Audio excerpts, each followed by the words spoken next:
Welcome to our channel ज्ञान उदय। और जैसे कि हमने बताया था लास्ट वीडियो में, मैंने आपको बताया था कि हमारा जो टॉपिक था वो था central problem of an economy.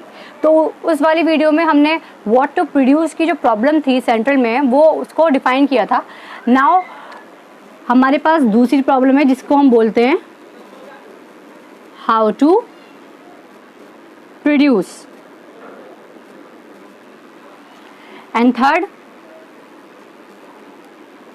for room to produce।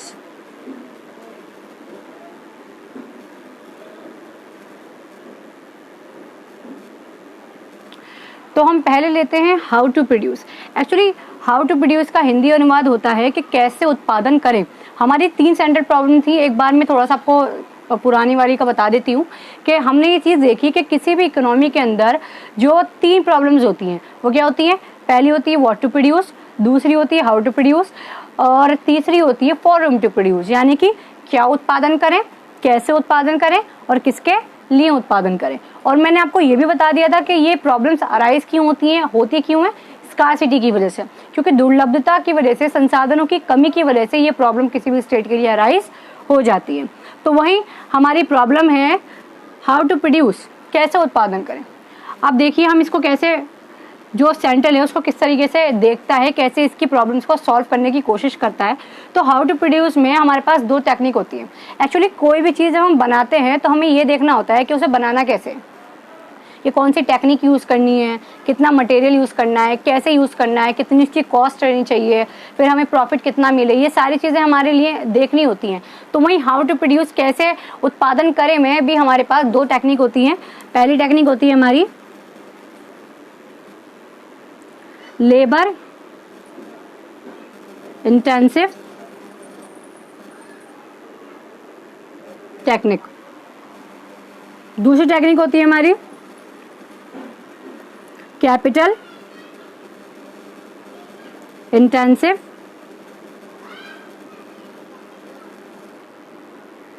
Technique. Labour intensive technique को हिंदी में कहते हैं श्रमगत टेक्निक, और कैपिटल इंटेंसिव टेक्निक को हिंदी में कहते हैं पूंजीगत टेक्निक। तो अब यहाँ देखना यह होता है कि लेबर इंटेंसिव टेक्निक अगर कोई राज्य प्रोडक्शन के लिए, उत्पादन के लिए इस्तेमाल कर रहा है तो उसके फायदे क्या हैं और उसके नुकसानात क्या हैं। तो देखिए लेबर इंटेंसिव टेक्निक के अंदर क्या होता है कि लेबर इंटेंसिव टेक्निक में, यानी श्रमगत जो टेक्निक है उसके अंदर मजदूरों का इस्तेमाल ज़्यादा होता है। किसके कंपैरिजन में? मशीनों के कंपैरिजन में। यानी कि अगर हम मजदूरों का इस्तेमाल ज़्यादा करें तो हर इंसान को क्या मिलेगी? रोजगार मिल जाएगा।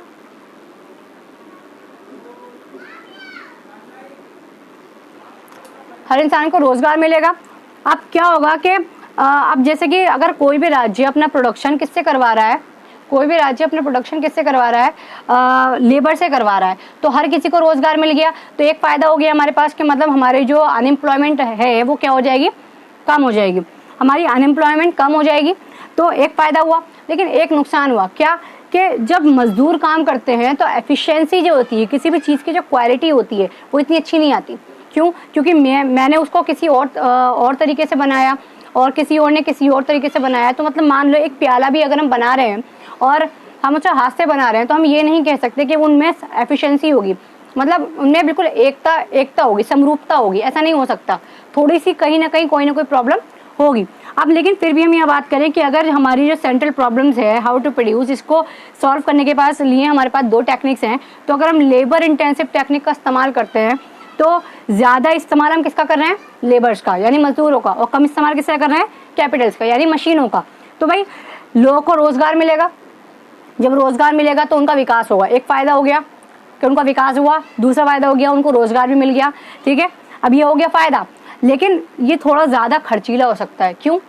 मजदूरों को तो इन तनख्वाह देनी होती है, सैलरी देनी होती है। मशीनों को थोड़ी ना सैलरी देनी होती है। मशीन तो काम करके देती है, उसको तो बस साल में एक बार चेक करवाना होता है कि जो भी कमी है वो खत्म हो जाए। तो वहीं हमारा यहाँ देखना क्या था कि भाई लेबर इंटेंसिव टेक्निक अगर हम इस्तेमाल करते हैं तो क्या होता है कि फ़ायदे भी हैं उसके और अपने ही नुकसान भी हैं।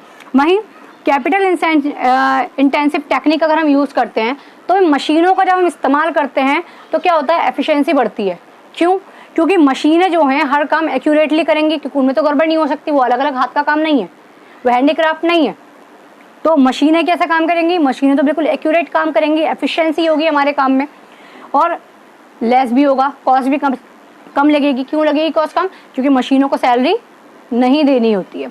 तो वहीं सरकार के सामने ये काफ़ी बड़ी चुनौती होती है कि जब हम प्रोडक्शन कर रहे हैं, चाहे हम कैपिटल गुड्स का कर रहे हैं या कंज्यूमर गुड्स का कर रहे हैं, कि हम उपभोक्ता वस्तुओं का प्रोडक्शन कर रहे हैं या पूंजीगत वस्तुओं का प्रोडक्शन कर रहे हैं, तो इसमें ये देखना कि हम कौन सी टेक्निक का इस्तेमाल करें, चाहे हम लेबर टेक्निक का इस्तेमाल करें, चाहे हम कैपिटल टेक्निक का इस्तेमाल करें, ये एक बहुत बड़ी हमारे लिए क्या हो जाती है, चुनौती हो जाती है। इन दोनों में बैलेंस बिठाना। हम ऐसा भी नहीं कर सकते कि सारा काम कैपिटल से करवा लो, तो भाई लेबर को रोजगार कहाँ से देंगे?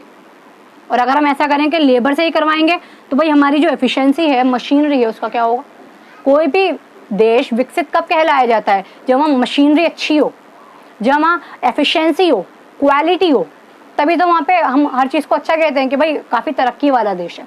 तो वहीं इन दोनों में डिफरेंस बिठाना और इन दोनों को एकदम एक लेवल पे लेके आना, बैलेंस बिठाना ही क्या है हमारी हाउ टू प्रोड्यूस की प्रॉब्लम है।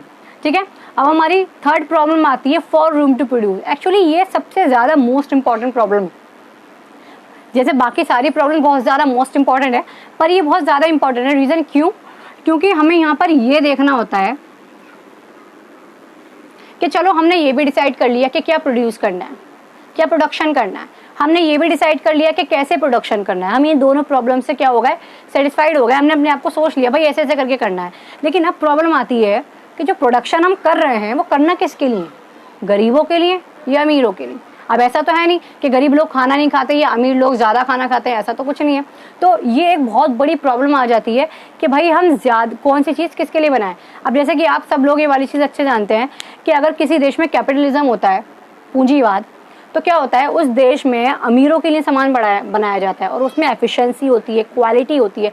अमेरिका इसका एग्जांपल है। कैपिटलिज्म, हर चीज़ अच्छी होती है तो महंगी भी होती है। जब उसमें कॉस्ट अच्छी लगेगी तो भाई वो डेफिनेटली उसका प्राइस काफ़ी हाई जाएगा। वहीं अगर हम बात करें कि जैसे कि पहले टाइम में रशिया था हमारा, सोवियत संघ, तो वहाँ पे क्या था, एक तरीके से सरकार के हाथ में सब कुछ था, तो वहाँ पे सेंट्रलिज्म था। तो वहाँ क्या हुआ कि जो प्रोडक्शन होता था वो सबके लिए होता था और गरीबों को मद्देनजर रखते हुए होता था। तो कॉस्ट कैसी लगाई जाती थी? थोड़ी सी कम, ताकि गरीब लोग भी इसको क्या कर सके, अफोर्ड कर सके। ठीक है, अब वहीं यहाँ पे क्या हुआ कि किसी भी देश के लिए ये एक चुनौती होती है कि अगर उसकी जो अर्थव्यवस्था है वो कैपिटलिज्म वाली है, पूंजीवाद है, तो वो इजीली क्या करेगी, वहाँ पे जो व्हाट टू प्रोड्यूस है, हाउ टू प्रोड्यूस है, फॉर रूम टू प्रोड्यूस है, ये जो हमारे प्रॉब्लम है ये किसके हाथ में होगी? प्राइवेट सेक्टर के हाथ में। और अगर हमारा देश या फिर कैसा है, साम्राज्यवादी देश है या समाजवादी देश है, तो वो क्या करेगा, उसके अंदर what to produce, how to produce, for whom to produce की जो प्रॉब्लम है वो किसके हाथ में होगी? पब्लिक सेक्टर के हाथ में होगी। अब इंडिया की बात अगर हम करें तो इंडिया एक मिक्स्ड इकोनॉमी है, यानी यहाँ प्राइवेट सेक्टर को भी वैल्यू दी जाती है और पब्लिक सेक्टर को भी दी जाती है। तो इसीलिए इंडिया के अंदर क्या होता है कि जो ये प्रॉब्लम है ना, व्हाट टू प्रोड्यूस और for whom to produce, rich and poor, तो ये जो प्रॉब्लम है यहाँ पर प्राइवेट सेक्टर को भी वैल्यूबिलिटी दी जाती है और पब्लिक सेक्टर को भी वैल्यूबिलिटी दी जाती है। तो यहाँ पर महंगी चीज़ें भी आपको उपलब्ध हो जाती हैं और सस्ती चीज़ें भी उपलब्ध हो जाती है। महंगी जिसको भाई, जिसके पास पैसा है वो अच्छी क्वालिटी, अच्छी एफिशिएंसी वाली चीज़ें ले सकता है तो वो ले लिए, और जिसके पास थोड़ा कम है, वो सिर्फ ज़रूरत पूरी करना चाहता है, तो भाई वो क्या करे, सरकार उसको ये पब्लिक सेक्टर भी चला रही है तो वो सस्ता ले ले। तो यानी कि किसी भी देश में ये फैसला करना कि कौन सी गुड्स किसके लिए बनानी है, कौन सी गुड्स किसके लिए हमें डालनी है, कितना उसमें कॉस्ट लगनी चाहिए ताकि गरीब लोग भी उसको खरीद सकें और अमीर लोग भी उसको खरीद सकें, ये देखना बहुत ज़्यादा इंपॉर्टेंट होता है। किसी भी देश को इसमें बैलेंस बिठाना होता है, क्योंकि ऐसा तो कोई भी देश नहीं है कि वहाँ पे सारे अमीर ही हों, और ना ऐसा ही कोई देश है कि सारे के सारे गरीब हैं। तो भाई इसमें बैलेंस बिठाना, फॉर रूम टू प्रोड्यूस, ये हमारी प्रॉब्लम, सेंटर प्रॉब्लम हमारी बन जाती है। अब इसका एक और जैसे कि एग्जांपल है कि भाई कुछ लोग ऐसे हैं जो राशन के गेहूं की रोटी भी खाते हैं और कुछ लोग ऐसे भी हैं जो हाथी ब्रांड आटे की रोटी भी खाते हैं। तो आपको पता ही है कि राशन के गेहूं कितने में मिलते होंगे, 2, 4, 5 इतने में ही हैं, इतने रुपए किलो हैं वो। और अगर हाथी ब्रांड की बात करें तो वो 25, 30, 35 को पहुंच जाता है। तो यहाँ क्या है कि इंडिया में मिक्स्ड इकोनॉमी होने की वजह से पुअर और रिच दोनों को बैलेंस बना के चलाना, यही क्या हो जाती है हमारे लिए एक सेंटर प्रॉब्लम अराइज हो जाती है। तो हमारी जो 3 सेंटर प्रॉब्लम्स थी, क्या, what to produce, how to produce, for whom to produce. What to produce में क्या उत्पादन करें, कैपिटल गुड्स ज़्यादा करें, यानी कि पूंजीगत वस्तुएं ज़्यादा बनाएं, या फिर कंज्यूमर गुड्स ज़्यादा करें, या श्रमगत वस्तुएं ज़्यादा बनाएं।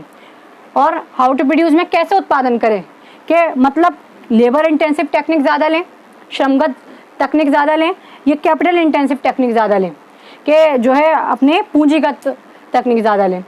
या फिर हमारी लास्ट आ जाती है कि भाई फॉर whom टू प्रोड्यूस, किसके लिए उत्पादन करें, अमीरों के लिए ज़्यादा करें, गरीबों के लिए ज़्यादा करें। बैलेंस, इन तीनों प्रॉब्लम्स के अंदर बैलेंस बिठाना, क्योंकि ये बहुत मुश्किल टास्क होता है किसी भी इकोनॉमी को चलाने के लिए। That's why it's called a central problem of economy. I hope you understand what is the problem, and if you understand this video, so please like, comment and share. Thank you.